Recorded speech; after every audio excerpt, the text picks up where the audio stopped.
तो दोस्तों आज के इस वीडियो में हम हिस्ट्री के 30 मोस्ट इंपॉर्टेंट क्वेश्चन देखेंगे जो आपके सभी आने वाले एग्जाम के लिए हेल्पफुल होंगे। तो इसलिए आप वीडियो पूरे एंड तक देखते रहिए। तो चलिए आज का वीडियो शुरू करते हैं। तो पहला प्रश्न है, हर्षचरित निम्नलिखित में से किसके द्वारा लिखी गई थी। तो दोस्तों अगर आप पहले से ही किसी क्वेश्चन के बारे में जानते हैं तो नीचे कमेंट बॉक्स में जरूर बताएं। तो बताइए हर्षचरित के लेखक कौन है। तो आंसर बी होगा बाणभट्ट। देखिए हर्षचरित ये संस्कृत में लिखा एक ग्रंथ है जिसके लेखक हैं बाणभट्ट। देखिए इसमें जो पुष्यभूति वंश के राजा थे हर्षवर्धन, तो उनका जीवन चरित्र इसमें वर्णित किया गया है। तो हर्षचरित किसने लिखा है? बाणभट्ट ने। नेक्स्ट क्वेश्चन, निम्नलिखित में से किस शासक ने बौद्धों के लिए विख्यात विक्रमशिला विश्वविद्यालय की स्थापना की थी। तो आंसर होगा धर्मपाल ने। तो देखिए धर्मपाल ये पाल वंश के राजा थे जिन्होंने 8वीं शताब्दी में विक्रमशिला विश्वविद्यालय की स्थापना की थी। देखिए वर्तमान में विक्रमशिला विश्वविद्यालय कहाँ पर है, जहाँ पर स्थापना की गई थी, तो बिहार प्रांत के भागलपुर जिले में स्थित है। नेक्स्ट क्वेश्चन, शून्य के सिद्धांत का प्रतिपादन किसने किया था। तो शून्य का जो सिद्धांत था इसका प्रतिपादन किया था आर्यभट्ट ने। तो आंसर सी होगा। नेक्स्ट क्वेश्चन, हुएनसांग किसके शासनकाल के दौरान भारत आया था। तो देखिए महत्वपूर्ण प्रश्न है, कई बार एग्जाम में पूछा भी गया है। तो आंसर होगा हर्षवर्धन के। तो देखिए जो हुएनसांग था ये एक चीनी बौद्ध यात्री था जो हर्षवर्धन के शासनकाल में 7वीं शताब्दी में भारत आया था और ये 15 वर्षों तक भारत में रहा था। नेक्स्ट क्वेश्चन, निम्नलिखित में से वह अंतिम बौद्ध राजा कौन था जो संस्कृत का महान विद्वान और लेखक था। तो आंसर होगा हर्षवर्धन। तो देखिए हर्षवर्धन ये पुष्यभूति वंश के राजा थे जो कि संस्कृत के महान विद्वान और लेखक भी थे।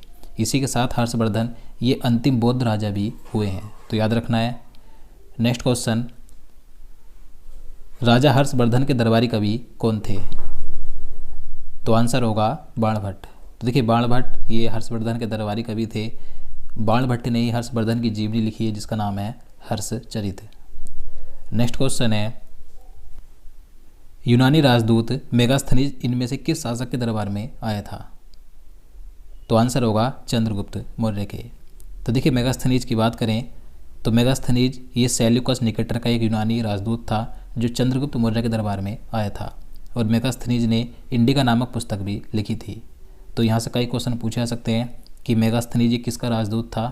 तो ये सेल्यूकस निकेटर का एक यूनानी राजदूत था जो कि चंद्रगुप्त मौर्य के दरबार में आया था और इसने इंडिका नामक पुस्तक भी लिखी थी, तो याद रखना है। नेक्स्ट क्वेश्चन, भारत का नेपोलियन किसे कहा जाता है। तो आंसर होगा समुद्रगुप्त को। तो देखिए समुद्रगुप्त ये गुप्त वंश के महान राजा थे जिन्हें कि भारत का नेपोलियन भी कहा जाता है। अगला प्रश्न है, इलाहाबाद स्तंभ शिलालेख किसने बनवाया था।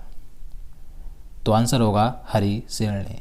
तो देखिए हरिसेन ये समुद्रगुप्त के दरबारी कवि थे जिन्होंने इलाहाबाद स्तंभ यानी कि जो प्रयाग प्रशस्ति लेख है तो इसकी रचना की थी। नेक्स्ट क्वेश्चन, अजंता और एलोरा की गुफाएं भारत के किस राज्य में स्थित हैं। तो आंसर होगा महाराष्ट्र राज्य में। तो अजंता और एलोरा की गुफाएं महाराष्ट्र राज्य के औरंगाबाद जिले में स्थित हैं। ये दोनों ही एलोरा और अजंता की गुफाएं एक दूसरे से 100 किलोमीटर की दूरी पर हैं।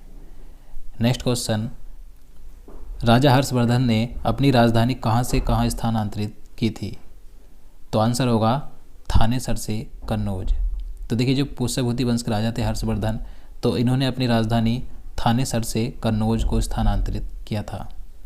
नेक्स्ट क्वेश्चन, गुप्त काल में किस धातु के सर्वाधिक सिक्के जारी किए गए थे। तो आंसर होगा सोने के। तो देखिए गुप्त काल में सबसे ज़्यादा सोने के सिक्के जारी किए गए थे।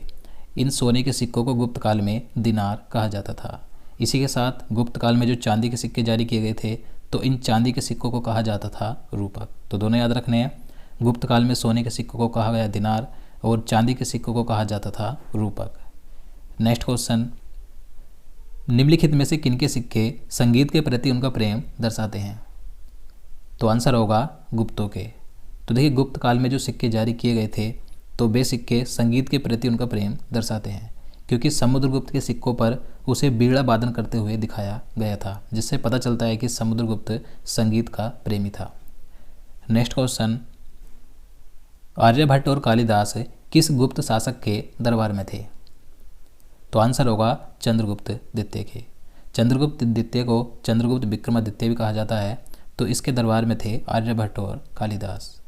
नेक्स्ट क्वेश्चन, कलिंग नरेश खारवेल का संबंध निम्नलिखित में से किस राजवंश से था? तो आंसर होगा महामेघवाहन वंश से। तो देखिए जो कलिंग नरेश थे खारवेल, तो ये किस वंश के राजा थे? महामेघवाहन वंश के राजा थे। नेक्स्ट क्वेश्चन, 711 ईस्वी में किस अरब सेनापति ने सिंध पर विजय प्राप्त की थी? तो आंसर होगा मोहम्मद बिन कासिम ने। तो मोहम्मद बिन कासिम ये एक अरब सेनापति था जिसने 711 और 12 ईस्वी के मध्य में सिंध पर विजय प्राप्त कर ली थी। और यह विजय भारत में पहली अरब विजय थी जिसने भारत में अरब आक्रमण की नींव रखी थी। तो याद रखना है। नेक्स्ट क्वेश्चन, 738 ईस्वी में अरबों को किसने पराजित किया था? तो 738 ईस्वी में अरबों को पराजित किया था प्रतिहारों ने। तो आंसर ए होगा।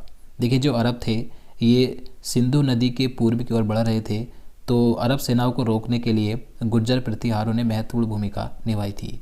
तो 738 ईस्वी में अरबों को पराजित किया था प्रतिहारों ने। नेक्स्ट क्वेश्चन, खजुराहो स्थित मंदिरों का निर्माण किसने किया था? तो आंसर होगा चंदेल राजपूतों ने, यानी कि चंदेल शासकों ने। तो देखिए जो खजुराहो के मंदिर हैं ये कहाँ पर हैं?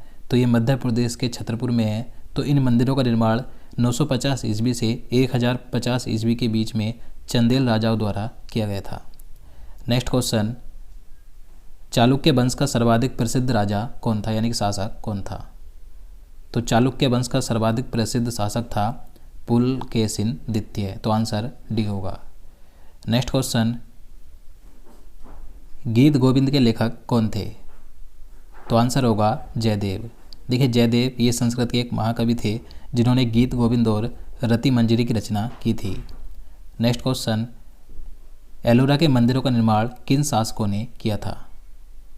तो आंसर होगा राष्ट्रकूट शासकों ने।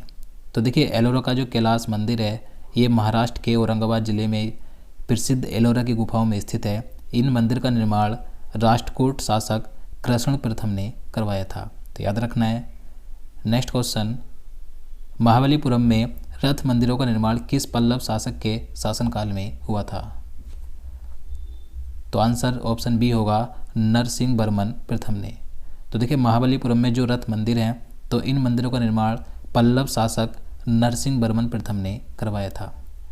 अगला प्रश्न है, निम्नलिखित में से किसने तंजौर में बृहदेश्वर मंदिर का निर्माण कराया था? तो देखिए बृहदेश्वर मंदिर का निर्माण कराया था राजराज चोल ने। तो आंसर बी होगा। देखिए यह मंदिर तमिलनाडु के तंजौर यानी कि तंजावुर में स्थित है और यह मंदिर भगवान शिव को समर्पित है। तो याद रखना है। नेक्स्ट क्वेश्चन, निम्नलिखित में से कौन सा शहर चोल राजाओं की राजधानी थी? तो आंसर होगा तंजावुर यानी कि तंजौर। तो देखिए चोल राजाओं की राजधानी की बात करें तो चोल राजाओं की राजधानी मध्यकालीन राजधानी थी तंजावुर और गंगकोडे चोलपुरम, जबकि पूर्वी चोल की राजधानी थी पुहर और उरेयर। तो याद रखना है। नेक्स्ट क्वेश्चन, किस चोल शासक को लोकप्रिय रूप से गंगा का विजेता कहा जाता था?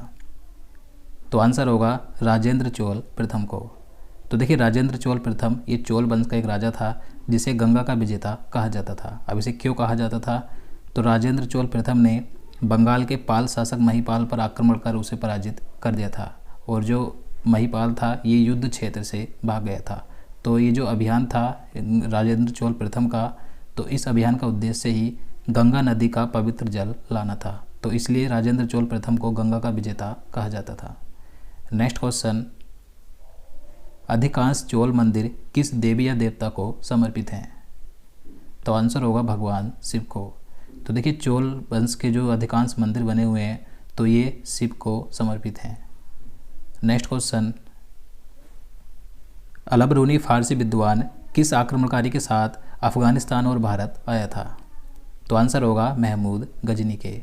तो देखिए जो अलबरूनी था ये एक फारसी विद्वान था, तो ये महमूद गजनी के साथ भारत और अफगानिस्तान आया था। देखिए अब अलबरूनी की दो प्रसिद्ध रचनाएं हैं, किताब उल हिंद और तहकीक हिंद। तो ये दोनों कई बार पूछी जाती हैं, याद रखना है। नेक्स्ट क्वेश्चन, पृथ्वीराज रासो को निम्नलिखित में से किसने लिखा था? तो आंसर होगा चंद बरदाई ने। तो देखिए जो पृथ्वीराज रासो है ये हिंदी भाषा में लिखा एक महाकाव्य है जिसमें सम्राट पृथ्वीराज चौहान के जीवन और चरित्र का वर्णन किया गया है। तो पृथ्वीराज रासो के रचयिता कौन है? चंद बरदाई हैं। नेक्स्ट क्वेश्चन, तराइन के द्वितीय युद्ध जो कि 1192 ईस्वी में हुआ, तो इसमें किसने किसको पराजित किया था? तो आंसर होगा मोहम्मद गौरी ने पृथ्वीराज चौहान को हराया था। तो देखिए तराइन के 2 युद्ध हुए थे, दोनों के बारे में बात करते हैं। तराइन का जो प्रथम युद्ध था 1191 ईस्वी में लड़ा गया था पृथ्वीराज चौहान और मोहम्मद गौरी के बीच। दोनों युद्ध पृथ्वीराज चौहान और मोहम्मद गौरी के बीच हुए थे। पहले युद्ध में पृथ्वीराज चौहान ने मोहम्मद गौरी को हरा दिया था, जबकि जो दूसरा युद्ध हुआ था 1192 ईस्वी में, तो इस युद्ध में मोहम्मद गौरी ने पृथ्वीराज चौहान को हराया था। नेक्स्ट क्वेश्चन, निम्न में से कौन सा शिलालेख चालुक्य सम्राट पुलकेशिन द्वितीय से संबंधित है? तो आंसर होगा ऐहोल शिलालेख। तो देखिए जो ऐहोल शिलालेख है ये चालुक्य वंश के राजा पुलकेशिन द्वितीय से संबंधित है। देखिए इस शिलालेख को पुलकेशिन द्वितीय के दरबारी कवि रवि कीर्ति द्वारा लिखा गया था। देखिए पुलकेशिन द्वितीय इनका शासनकाल 610 ईस्वी से 642 ईस्वी तक का था, तो याद रखना है। तो दोस्तों आज के लिए इतना ही। उम्मीद करता हूँ आपको वीडियो पसंद आया। अगर आपको वीडियो अच्छा लगा हो तो प्लीज़ वीडियो को लाइक और शेयर करना, साथ ही चैनल को भी सब्सक्राइब कर लेना। और देखिए अगर आप सभी महत्वपूर्ण टॉपिक्स के वीडियो देखना चाहते हैं तो आपको इस वीडियो को लास्ट में प्लेलिस्ट मिल जाएगी, आप यहाँ से जाकर देख सकते हैं। तो चलिए मिलते हैं नेक्स्ट वीडियो में। जय हिंद, जय भारत।